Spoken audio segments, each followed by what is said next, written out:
want to say thank you to Gwen and to Nick, of course. And it's really fun to feel people from my Maynard loves and my American world and others all gathered here. My time at Dora Maar last May was truly one of the I would say greatest months of my whole life. To be able to stay in that house and have the freedom to work on this book and become obsessed with Dora Maar herself and start making a weird film about her. And what else did I do? I wrote an essay about Joan Didion. I walked and thought, and it was just an absolutely extraordinary time, like one of the great gifts of my life. And I'm truly, truly grateful for it. And another wonderful thing about being there was, of course, getting to know Gwen and Gwen's family. And I know Paulina and Mary and other Maynarbians are joining us today. And it was just, you know, an extraordinary thing to be part of this community. And so it's actually kind of fun that this feels so intimate and something that we're figuring out as we go via Zoom right now. Because I don't know, I like the idea of us all making something together. So I appreciate that. And then getting to have Nick do this. Nick and I both live in Williamsburg, and I had just gotten back from Dora Maar, I think, and was standing outside a friend's apartment in Williamsburg where I live, or no, I was on his balcony drinking a glass of wine, and then there's Nick walking by downstairs and he yells up, "I'm going to Dora Maar next week." And I ran downstairs in my bare feet, and it was just one of those sort of fortuitous moments. And since he's come back, we've had lots of opportunity to drink rosé together and talk about writing. And Nick has been a tremendous support through this late stage of my book project. So I feel very lucky. Thank you all. Yes, thank you to Gwen, to the Dora Maar House for everything, for the time there, and also for reconnecting Lauren and I. That's when we probably wouldn't have sort of reconnected the way we have. So thank you for everything. So the interrogation begins, but it's not an interrogation. It's a friendly discussion. I just first want to say congratulations. Seeing the New York Times review of your book was really exciting because I was in the middle of reading it. They called it riveting, a remarkable feat of reporting, and, quote, a testament to the bigness of the small story, to the power of intimate narratives to speak to something much larger. So congratulations on the book and on that amazing review and all the other attention it's getting. I'm gonna start, I have maybe 5 questions, and if we don't get to all of them, that's okay. We can just also see what happens. But we're not going to talk about James Baldwin today, but for my first question, I was reminded of a famous question that he was asked. There's a video of it. If you Google it, it probably comes up. And it's in the 60s, and a British interviewer with a really heavy British accent that I won't replicate says to him very dramatically, "Mr. Baldwin, will you ever write a book without," with a big pause, "a message?"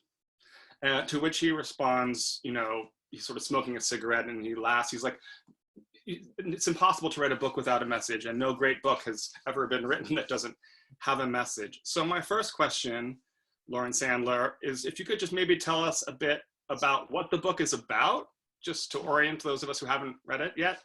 And then also, what is its message or messages? Right. So the book, so as you mentioned, there's the smallness and there's the bigness. So in a small sense, the book is about a year in the life of a young mother in Brooklyn and the constellation of factors that leaves her homeless. It begins with her going into labor in her homeless shelter and ends with her son's first birthday. It is nonfiction. Every word of it is something that I either witnessed or researched. So I was trying to avoid using the word true because I knew that that's a word that Baldwin has a really hard time with for good reason. But in a sense, it is all true. None of it is fiction to say. So it is about her small story. It is about her daily life as someone who is trying to survive and beyond that, trying to thrive. She's an incredibly ambitious, driven, tenacious young woman, a criminal justice student. But it is also about our failed social system. It is about the cost of gentrification. It is about the price gouging in our housing market. It is about the failure of our welfare state. It is about the demonization of desire and agency. It is about race. It is about sex and sexism. And it is about how we, as a country, I believe, we're a pretty failed state. Especially in if you're someone who needs the state at all. I think it's an incredibly successful country for billionaires, and for anyone who is in the precariat or worse, which is of course the majority of the country, and in the past couple months, a vastly expanded majority. It's a pretty sorry place to be. And that is something that has happened on our watch. And I wrote this book to really grab people by the lapels during a time of unprecedented prosperity and say, wake up, everyone. This is what life feels like, and it doesn't have to be this way. Then the book was born into a world in which that sort of lapel grabbing felt a little less necessary because so many people have been stunned by the crisis that is suddenly upon us economically. Yes, and I'm going to get to that. That's one of my later questions, and you wrote about it in the Paris Review, which was also wonderful about publishing at this moment. So the messages, I want to talk today or ask you a bit about the way these messages are conveyed, because I thought it was just a genius work of writing. Like I said, it reads like a novel, and yet it really packs this kind of political and social punch that's so necessary, but it really is riveting. So these are some of the ways it was conveyed. There was the immersive reporting in and of Camilla's life, which was in itself incredible. Then there was the context and background that you gave, a lot of information about real estate in New York, gentrification, as you said, but also a lot of amazing descriptions of neighborhoods, like in the middle of change and going back through their histories, which I thought was sort of incredible the way you included that. And then of course, there were the statistics as well. And then there were the occasional subtly rendered I, which we could talk about later on, where you sort of acknowledged your role, but never overwhelmed the narrative. I really admired that greatly about this book. So I want to get to all those in more specific terms, but first I wanted to talk about structure a little bit. The decision to focus on the first year of his life, the child's life, the baby's life. Why did that become the structure, and what opportunities and challenges did that allow for you? And especially in terms of chronology, because I was also fascinated by how chronology functioned in your book. So, I mean, it's a bit of a gimmick, right? And I always felt a little gross about that. The idea of, oh, it's a year in the life. Especially when so many of the great works from the canon of immersive reporting about poverty are far longer takes than that. Random Family, for example, Adrienne LeBlanc's extraordinary book, is 10 years of reporting. And it's a vast interlocking nexus of relationships over that decade. But I really wanted to do something small. Meaning I wanted to do something that was a really, really close observation. I was led by books less in some ways like Random Family and more by Mrs. Dalloway, more by Cormac McCarthy's The Road, in terms of narrowing the scope as much as possible to sort of encompass the greatest magnitude of ideas in the closest possible observation. There was also just the question of what it means to get this degree of access to another person's life. And the curtain needed to fall on that at some point. It was extraordinary what the woman I call Camilla invited me into. The degree of constancy, the degree of vulnerability. And that's something that wasn't going to be sustained forever. And so we decided together, okay, we're gonna do a year. There's also just the nature of, especially in nonfiction, you can keep reporting someone's life forever. I mean, this as a biographer who's thinking about a whole life and how you tell a whole life in a literary sense, not just in a, autobiography of Ben Franklin sense, what's that term? Womb to tomb. I love this term as the idea of, the totality of a life. This was never going to be a womb to tomb book. It was supposed to be a keyhole, a snapshot. So that those were some limitations right there. And then in terms of the structure, it is an incredibly linear book. Which is a pretty unpopular thing to do in a literary sense. It tends to be that books like this and historical novels, I mean, anything that sort of takes on notions of fiction and nonfiction, or often just straight fiction, they tend to be woven in certain ways where you have braided narratives. Often, you know, it'll follow I think it's the AG path of starting at a point and looping around and getting back there. I remember being at a different residency at McDowell, and speaking with a friend there who's a very successful nonfiction writer. And when she heard I was starting the book with Camilla going into labor and writing it through to her son's first birthday, she just said, "Oh God, that's so boring." And I thought, oh God, I'm making a horrible mistake. And yet it was a model of, you know, the road, of this sort of notion of, I wanted to tell a tight narrative that was just a slingshot. And it begins and it's almost a tick-tock. There's an urgency, and at some point that curtain falls. So it was a creative choice, but in many ways it was also a logistical choice and a strategic choice.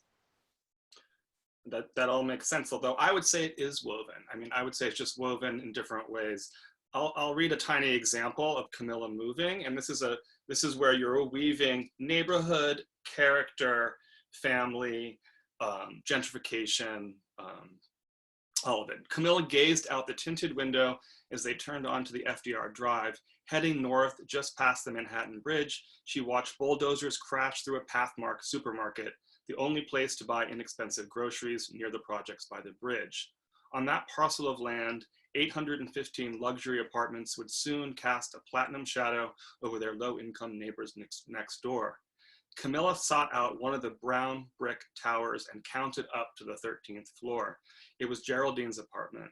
No doubt she was inside on a Sunday morning, Camilla said. Geraldine's her mother, who she's estranged from. No doubt she was inside on a Sunday morning, Camilla said, with no idea where her daughter or her grandson would be living for the rest of the year. So I thought that was a wonderfully woven paragraph that brought in all of you didn't expect it. You didn't see the mother, and then suddenly there she is, you know, on the 13th floor. Can you talk a little bit about how the function of how the use of place in the book, and how you strategically, or how you made the decision when you were gonna pan back and look at a whole neighborhood and provide these kind of gorgeously rendered histories of it's really a story of Camilla, but it's really a story of New York too. Oh gosh, how did I do any of that? Or how did I decide to do any of it? I mean, I think that we all have a sense of the place that we live in terms of the culture of where we live, the history of where we live, and also the minutia of the present tense of where we live. I think that's true everywhere. I'm thinking about how Maar is such an extraordinary example of that, with a much longer history than, or at least a much longer white history than the one that we have here in New York. But New York is so defined, like elsewhere, but to me, maybe even more intensely by its neighborhoods and by its identities. And since I moved to New York in 1992, I've been watching, like everyone else, those neighborhoods and identity changing radically, and increasingly in a post-Bloomberg rezoned era, really at warp speed. You know, we watched Brooklyn become a thing, and then we watched neighborhoods within Brooklyn become the new thing. And it's all been based on development and housing. And it's all been based on housing going to the highest bidder. And so I think that for a story about what it means to not have access to affordable housing and what it means to be a New Yorker, Camilla was born in Corona, which is now known as the epicenter of the virus, in Queens. You know, that story to me is inherently woven with history, with finance, and with what it means to be an individual in a moment walking down a sidewalk. And so I think that a lot of those choices happened with less intentionality than might be seen. Although then there's also just a long process for me of reporting. of taking all of my notes that I've observed and all of the things that I've recorded and transcribed and all of the research that I've done about history and about policy and about data, and trying to figure out how there are opportunities to bring up all the things that I think matter most. And I think that in the process of working through the present tense, there are always these sort of automatic signifiers. I also was thinking a lot about filmmaking, maybe even more than traditional writing, as I was thinking about how to structure this book and thinking about what it means to, you know, to compose a shot, and whether you are starting with a close-up or whether you are starting with something that's setting atmosphere before you locate the character in that atmosphere. I think I was thinking almost more like editing a film at times than I was how does this get written. It was tremendously effective, and I think that if I had heard about it described, that it had all these statistics and that you were going to take us through these bureaucratic pathways, I would have thought you couldn't pull it off, but you really did. And one of the reasons, to go back to that paragraph, you know, you're there too at the end, right? You say, she said, right? No doubt she was inside on a Sunday morning, Camilla said, with no idea where her daughter or her grandson would be living for the rest of the year. So clearly you were in that car with her. So you mentioned Adrienne Nicole LeBlanc's book a little bit earlier, where she did not appear, right? She was not a narrating figure in the book, if I believe. Mm-hmm. Can you talk a little bit about that decision and how you so intelligently, I think, never took over the narrative, but also didn't disavow your presence there, which seems so crucial for this project? So the first draft of the book I'm not in. And I wasn't in the first draft of the book because I did not want the reader's experience to be one in which the privileged white girl translates the life of a poor woman of color. That felt really important to me. But the experience of that book, then, that version of the book, was one in which my filtering through my privilege never gets acknowledged. When Adrienne wrote Random Family, and indeed when I think many of the books that we've sort of canonized in this nonfiction immersive vein, you know, work by Alex Kotlowitz or Jonathan Kozol, there's not a lot of it, honestly. There's more than that, but there's not a lot of it. When a lot of that work was published, it's all more than 20 years old for the most part. And our conversation about privilege and authorship was a very, very different conversation then. That I think was incredibly freeing for those authors to not always have that voice on your shoulder saying, but what are you filtering? What right do you have to write this? Should someone else be telling this story? But I also think that's a really, really necessary voice on your shoulder all the time. And in the end, it felt like not having my own acknowledgement of what I knew, how I knew it, what I thought of it, how I was implicit and complicit in every single scene, and also in what this city has become, what it means that I bought my house when I did, because I'm a homeowner in New York, what it meant to be writing about someone in poverty when I had a book proposal going out that I was hoping to, you know, pay for that house with my advance with, or at least the monthly, you know, what it meant to be navigating the different sides of Brooklyn, from going to her shelter to getting on the subway and coming home to my family. Without acknowledging that, there would have been a real problem here. And so in the end, I think I'm less of a translator and more of someone who's pulling back the curtain on not just the process of this book, but the process of living in this city, the process of being aware of class, the process of navigating relationships across identity. Absolutely. And I think pulling that curtain back, it did allow for just a incredibly textured representation of Camilla as a person, as a character. So let's talk a little bit about Camilla, and maybe for those who haven't read the book, how it is that she's the one. You know, you were working or volunteering in Park Slope at a shelter, right? And she became your subject. And I know you've written about this elsewhere as well, but how did she become the subject, not somebody else? So initially the thinking was the whole book would be centered at this shelter, and it would have a group of women that it followed. The idea was never, this is going to be one, a book about one woman and following her through New York City. So I show up at the shelter, and I was very, very clear that I was reporting, but I was also very, very clear that no one was going to be written about unless they wanted to be written about, not even on background. And that if someone opted in and then opted out later, that was fine too. And there were 4 women who were really interested in participating. One of them was born in the Dominican Republic. One of them was an attorney from Russia who was there after her father murdered her father and then himself and tried to kill her and her baby. Horrible story. And then there was Robin, who was African-American from Brooklyn. Mother was a drug addict, much more the demographic sort of quintessential homeless single mother in New York. And I don't mean that in a derogatory sense. I mean that by the data. And then there was Camilla, and Camilla was born here of Dominican parents and was a criminal justice student and legally minded, incredibly organized, preppy, just really the sort of person who people responded to, professors responded to, caseworkers said they'd never seen anyone who knew the system as well. And on the one hand, I thought that she would be a really interesting person to have in the mix, right? You need Whitley in a different world, but having a whole show about Whitley is a very different show. Although it's a very Gen X reference. Although what ended up happening is because she chose me so profoundly.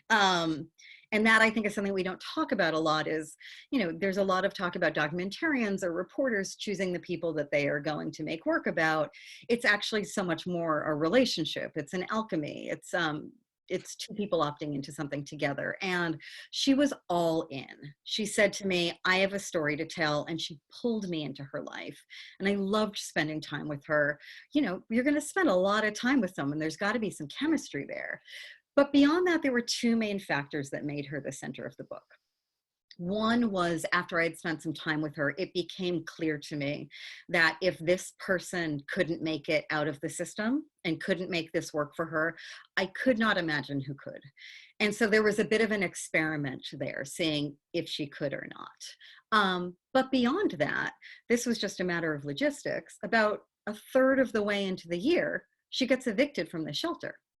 And so all of a sudden, it's a question of, do I follow Camilla to the overcrowded apartment in the Bronx? Or does Camilla vanish from this narrative? And I stay with these 3 other women in this very circumscribed environment. And it really felt clear to me that following her through her process was going to make for a more compelling book. Yeah, that was definitely the right choice. And I'm sort of fascinated to hear you talk about choosing each other. I was actually going to read a couple lines from that in a minute. And also this notion of agency that comes up a few times in the book, like her desire for agency, her lack of agency. She says at one point, when she moves to the Bronx, as always, she sought out the advantages to convince herself of her own agency, of making a measured choice. There was a big park nearby, perfect for Alonzo. The sidewalk looked freshly swept. So agency is actually a word that creeps in a whole bunch. So I was interested to think about, and you said she couldn't, if she can't do it, who could? Did she have agency? Does this book show her with agency, or does it ultimately prove that she didn't have any, or was your choice of each other the book's, the agency that we have to kind of look towards? That's interesting. I think that it is very, very difficult to have what could be considered agency in America if you're poor. There can be tremendous drive, tremendous ambition. She certainly had both of those things in droves. She was very, very interested in finding where she could, find a little pocket of power in any situation, a little pocket of control in a life that felt so devoid of control. She's not an out of control person, and she wasn't acting out of control. She's an incredibly controlled person. But what it means to be poor in America means, of course, to have no control of whether you have a place to live or not, to have no control over whether you can, make enough money to survive or not. And then you're part of a system where, if you're a mother in a shelter with a curfew, then you have no control about how you spend your evenings, whether you have a guest over, these basic elements of here you are responsible enough to take care of a child. And yet, if there's a bottle of Hennessy in your freezer, Not to you're mention that going to get kicked out incredible of the shelter. Yeah. Or if if you meet a guy and you're curious, forget it. I mean, after 9, you're in your room. There's something that's inherently infantilizing about the way power structures and institutions in the US treat the poor. The notion that there are certain jobs that you're supposed to have, which pay less than a living wage. What a life is supposed to be if you're poor is one without any agency. And so I think that she had all the agency that she possibly could, and sometimes so much that it backfired upon her. That said, yeah, I mean, it's tricky. I think that choosing to be the protagonist in a book is a very strong choice in which there's a lot of agency, and you're also giving away an enormous amount of power by being willing to be represented by another person. And I don't know if she fully grasped that during the year that we spent together. I've spent an enormous amount of time with her in the years since, not as a journalist, but as someone close to her. And it's something that she never really wanted to talk about. And considering how close we are, having that sort of third rail of a topic was very unusual. So I think that there was some fear there that maybe she had given over more agency than she intended to. There were certainly some things that she said were off the record that are not in the book. There are other things that she didn't that are in the book that I think she has had some difficulty with since then. And I think that, I write in the book about how one of Camilla's biggest fears is the fear of getting played. And any moment in which she thinks she might get played, like that's when the door just slams shut. And I think that she's aware that I did not set out to play her or use her in some sense. But I think that in hindsight, she probably felt more agency when I was reporting than she did after reading the book. Okay, that makes sense. I mean, she says, I'm going to read from the ending of the book just because I think it captures a lot of this, even though it's not a spoiler, it's not a plot spoiler. But Sandler writes, because I chose Camilla to write about and she chose me in turn, she may be less forgotten than others. Then a little bit later, we must first look at each other in order to look after each other. Whether or not we choose to see the labyrinth of poverty, it's there. Whether or not we choose to see Camilla, she exists. So I thought that was a very powerful, she exists. That was the closing line. And you rendered a profoundly human portrait of her, I thought, in all of her complexity. I mean, I left the book heartbroken, but also full of admiration for her. And also just feeling like I had really encountered a human being in its pages. And so it brings me back to Baldwin, who wrote about sort of the tradition of protest literature, and the protest novel in particular. Yours isn't a novel, but it reads like one.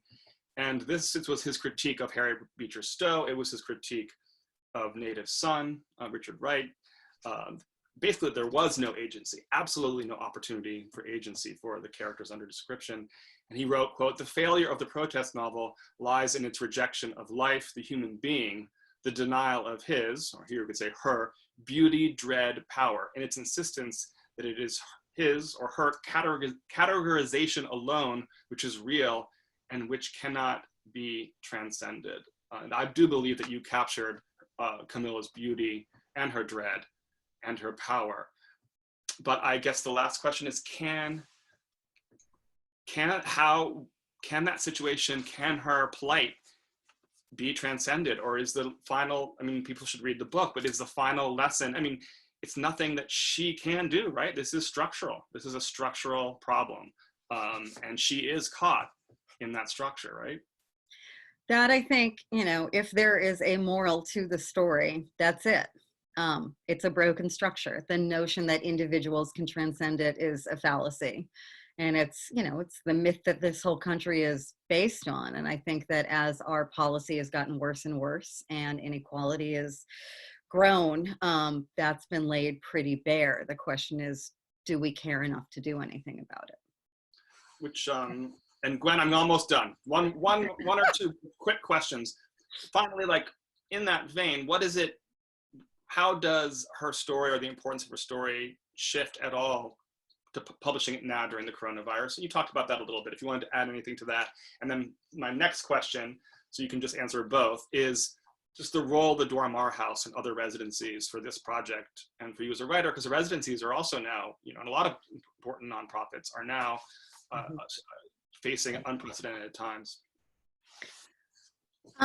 Well, to knit all of that together, one of the things that I am very aware of right now is how much the United States has privatized social services, the arts, you name it. And the notion that we will have a privately funded world that will just continue to support people in need and people who are making the meaningful work that makes, this life worth living, I think. There are limits to that. And we've hit those limits really hard. I wrote this book, I reported it during the Obama era. The terrible things that I'm writing about happened under that administration. And then I felt the urgency of the book only growing after I had reported it during the Trump era. And then this pandemic hit about 6 weeks before, or at least hit US shores in a meaningful, significant way. That's the wrong language. People started dying in New York in numbers about 6 weeks to a month before this book came out. And it became immediately clear to me as unemployment just went off the rails. 1.5 million New Yorkers have lost their jobs. It's estimated by the end of June, 1 in 5 New Yorkers who have been working will be unemployed. We have 22 million unemployed nationally, and we're only seeing the very beginnings of that. It seems to be that each phase of history that keeps happening only makes this book more tragically relevant, and I hate that. So I would really like this book at some point to be a record of an age-long past, but at the moment it feels really prescient. Yes, it should be required. It should be required reading on college syllabi, and it will be for my future courses. Thank you so much, Lauren. It was a pleasure to talk to you. I want to add to, there were so many things that you, both of you brought up in that discussion, and I want to encourage our audience to type or to write any questions that you might have that we can ask Lauren. But I do feel like this time is incredible because the book really has at its beginning that shelter, having a place to live, is the essential thing for the first step out of any kind of poverty. If you don't have a place to live, you're fucked. And I think that becomes so clear now during this time when everyone's supposed to shelter in place. If you don't have anywhere to go, it's literally deadly. It's a death sentence. You're exposed in a way that's. But I also wanted to say that, sorry, that's my timer. I also wanted to say that I thought the question of agency that you brought up was really, really well worked in your book. When sometimes in the book she makes, I don't want to do any spoiler alerts, spoiler things, but she does actions that you're thinking like, oh no. And then you very deftly always say, but how dare we judge her for these moments when she just wants to have some control over her life, have a bottle of whiskey or take a trip. Like why isn't she allowed to have that, where we of course assume those things for ourselves? And I think in that way, it's really brilliant the way you work that in, and also the way you worked yourself in that, because then once again, we see that subtle eye, as Nick called it, where you're coming from a certain point of view. It's really a great read. You can't put it down. But my question for you is, because as you were describing those long waits and the different social service offices, and we just got to go different lit line, did you not become just incredibly enraged? Like, how did you not just, I don't know, I would have blown up, I think. I don't know if I could, I'm just wondering about that. It's totally enraging. Yes. I mean, I can't think of, I haven't written much that isn't fueled by how angry I am. That's, there are often people who are like, what inspires you? And my answer is just always, I don't work when I'm inspired. I work when I'm furious. And luckily I'm angry all the time. So there's plenty of material out there. I think that I was aware all the time that it was such a privilege to be there, to be by her side, to be in her life, that those moments I could kind of keep a little bit more tamped down than I would if I was witnessing them happening in a different circumstance. Also, being in those waiting rooms, I was the only white person in any waiting room I was in, and I spent an entire year in welfare office, food stamp office, child support office waiting rooms. I saw one other white person once, a Hasidic Jew in the Bed-Stuy Welfare Center. I watched him walk out of the room, and he was the only other white person I ever saw in a waiting room. And which, says a lot about racial inequality and poverty in America, and the very, very long entrenched story of that goes back to 1619. But I also think that when you are there aware of your difference, when I was there aware of my whiteness and my privilege, my own rage was something that I could kind of let out when I got home. But, there was something so deadening.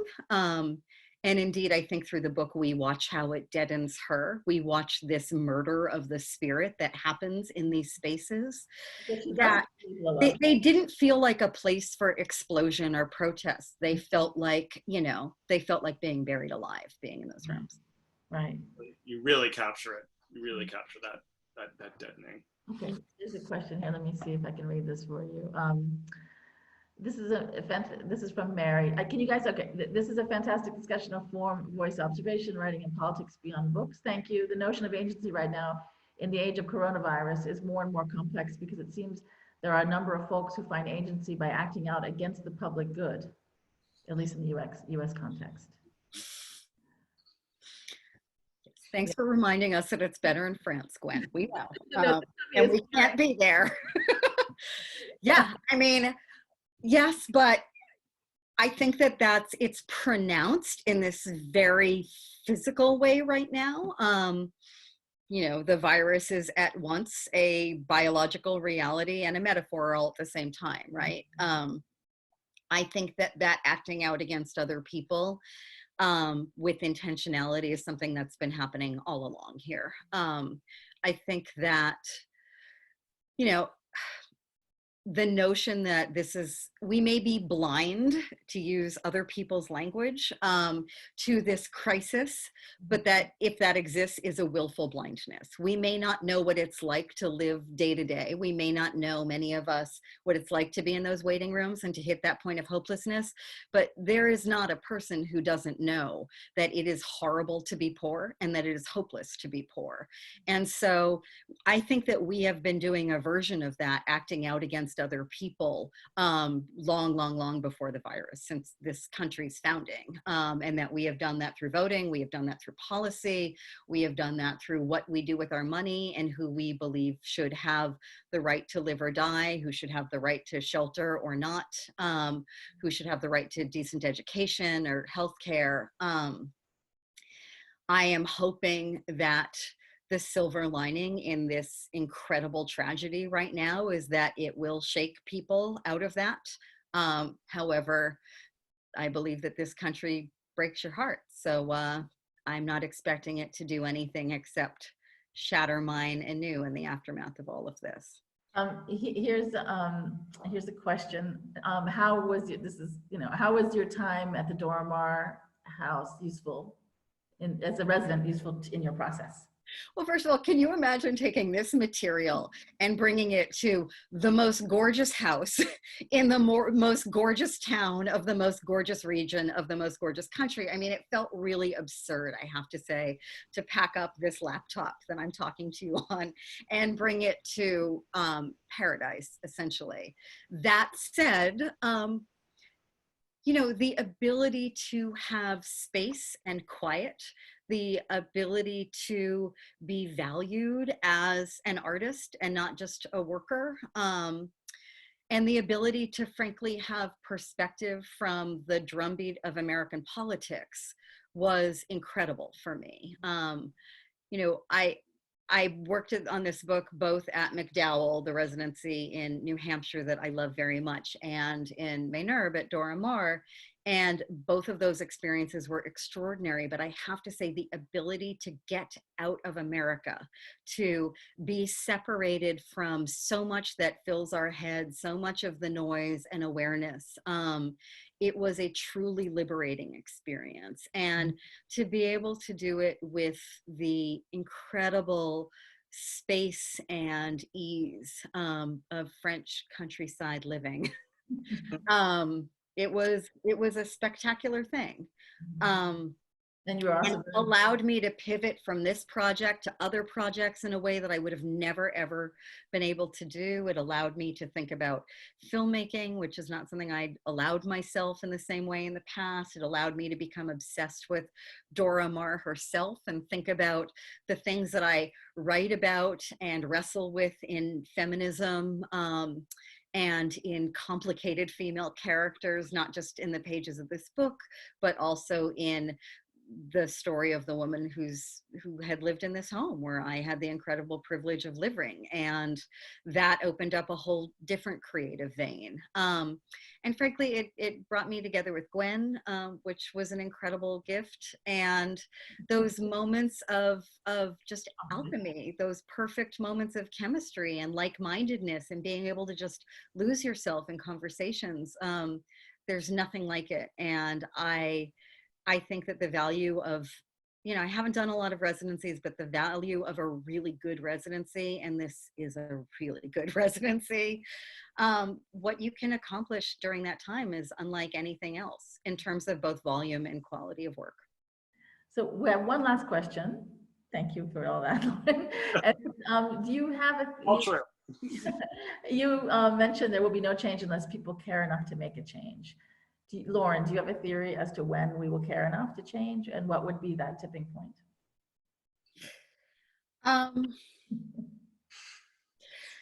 Yeah, I mean, I thought I had a couple nights in November of 2016 in which I thought, okay, this election is the worst thing that can happen, but at least it will cause us to just turn the tables over. It will cause people to rise up and protest and demand major structural change. That didn't happen. And I'm horrified and incredibly depressed by what has happened instead. And so I don't know the answer. I do think that being drawn to stories about people who live differently than we do, the importance of storytelling across class and race, and other forms of identity, the need to, as I write in the book and as Nick has read, the need to see people, to really see them instead of just thinking about people as data sets. I mean, I think even amongst liberal Americans, there is a removal from what life is like outside of certain bubbles. And those bubbles, I think, need to be punctured, and the conversation needs to be radically reframed in terms of really being able to see experience. I hope that there is an element of what is happening now with record unemployment and vast, previously unimaginable crises to come that will maybe shake people out of their complacency. But Okay. I do worry about chasing people further into their corners. I know that I can keep telling stories like this. I know that there are vast numbers of scholars who have been researching policy solutions and ways to live differently, who can step in and tell us immediately what we need to do if we want to change things. I have some of those ideas in the book, but how we get people to care about each other, how we get people to feel empathy and to see outside their own best interests if they have any power that they don't want to let go of. That, I believe, is the question of humanity. And I believe that this book does that because it tells a story, and I think that that's exactly what you know, people need, is to read these stories. I mean, that's a very hopeful thing for me. So I really encourage everybody to buy the book. Lauren mentioned to me that there's an audio version that you did, right before. I did. Just as New York was closing up, I spent a weekend in a recording studio racing through the book. It was very intense. But yes, there's an audio version. There's an ebook version. There is. So what was the you said shop it for people in America? How do you get it? So this will shock you. I'm not a big fan of Amazon. So if you can buy this book in the States on bookshop.org, Bookshop is funding indie bookstores across the country that cannot have their doors open right now. They will send it to your house. They sent this to my house when Random House couldn't. For those abroad, you know, Amazon is probably the way to go. So you are forgiven. But, you know, if you have English bookshops in your towns and you want to encourage them to stock it, that's not a bad thing. And I would appreciate it. Yeah. Thank you so much for writing the book. Intensely readable. It's intensely readable. I just want to underline that. Thank you. Put it down. And in fact, I keep bringing it up in conversations. Every dinner I have, I say, oh, you know, this book. So it's really, it really moved me. And I can't say that enough. And I'm so looking forward to both of your books and more Dora Maar virtual salons. And it's just been such a pleasure to have this conversation with two of my favorite people in the world across time zones. So thank you both so much. Cheers, Lauren. Congratulations. Thank you. Santé.